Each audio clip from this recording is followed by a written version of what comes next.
ದಿನಾ ಬೆಳಗಾದ್ರ ನಾಷ್ಟಾಕ್ಕ ಏನ್ ಮಾಡ್ಬೇಕಂತ ಗೊತ್ತಾಗ್ಲಿಕ್ಕ ಇಂಥದೊಂದು ಟೊಮ್ಯಾಟೊ ಆಮ್ಲೆಟ್ ಮಾಡ್ಕೊಂಡ್ ತಿನ್ರಿ ಮಜಾನ ಬರುತ್ತ.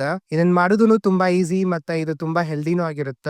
ಮೊದಲು ಒಂದ್ ಪಾತ್ರೆದಾಗ 1 ಕಪ್ ಜೋಳದ ಹಿಟ್ಟು, ಗೋಧಿ ಹಿಟ್ಟು, ಅಕ್ಕಿ ಹಿಟ್ಟು, ಆಮೇಲೆ ಕಡ್ಲಿ ಹಿಟ್ಟನ್ನ ತಗೋಬೇಕು. ಇನ್ನು ಇದಕ್ಕ ಟೇಸ್ಟ್ ಬರೋ ಸಂಬಂಧ ಒಂದ್ ಸ್ವಲ್ಪ ಜೀರಿಗೆ, ಒಂದ್ ಚಿಟಿಕೆ ಅರಿಶಿನ ಪುಡಿ, ಆಮೇಲೆ ರುಚಿಗೆ ತಕ್ಕಷ್ಟು ಉಪ್ಪನ್ನು ಹಾಕೋಬೇಕು. ಇನ್ನು ಸಣ್ಣಂಗೆ ಹೆಚ್ಕೊಂಡಿರೋ 2 ಉಳ್ಳಾಗಡ್ಡಿ, ಆಮೇಲೆ ಸಣ್ಣಂಗೆ ಹೆಚ್ಕೊಂಡಿರೋ ಒಂದ್ 4 ಟೊಮ್ಯಾಟೊನು ಇದಕ್ಕ ಹಾಕ್ಬೇಕು. ಇನ್ನು ಹಸಿ ಮೆಣಸಿನಕಾಯಿ ಆಮೇಲೆ ಕರಿಬೇವನ್ನ ಒಂದ್ ಪೇಸ್ಟ್ ತರ ಮಾಡಿ ಅದನ್ನು ಒಂದ್ 2 ಸ್ಪೂನ್ ಇದಕ್ಕ ಹಾಕ್ಬೇಕು. ಆಮೇಲೆ 1 ಸ್ಪೂನ್ ಕೆಂಪ್ ಖಾರದ ಪುಡಿ, ಸಕ್ಕರೆ, ಆಮೇಲೆ ಸಣ್ಣಂಗೆ ಹೆಚ್ಕೊಂಡಿರೋ ಕೊತ್ತಂಬರಿನ ಹಾಕಿ ಚೆನ್ನಾಗಿ ಇದನ್ನ ನೀರ್ ಹಾಕ್ಲಾರ್ದ ಮೊದ್ಲು ಮಿಕ್ಸ್ ಮಾಡ್ಕೋಬೇಕು. ಆಮೇಲೆ ನೀವು ಸ್ವಲ್ಪ ನೀರ್ ಹಾಕಿ ಇದನ್ನ ಯಾವುದೇ ರೀತಿಯಾದಂತ ಗಂಟ್ ಇರ್ಲಾರ್ದಂಗ ಚೆನ್ನಾಗಿ ಮಿಕ್ಸ್ ಮಾಡ್ಕೋಬೇಕು. ನಿಮಗ ಸ್ವಲ್ಪ ಎಲ್ಲರೆ ಗಂಟ್ ಅನ್ಸಿರ ಇತ್ಲ ಚಮಚೆಯಿಂದ ಅದನ್ನ ಸ್ವಲ್ಪ ಒಡೆದು ಅದನ್ನ ಒಂದ ತರ ಬರುವಂಗ ಮಾಡ್ಕೋಬೇಕು.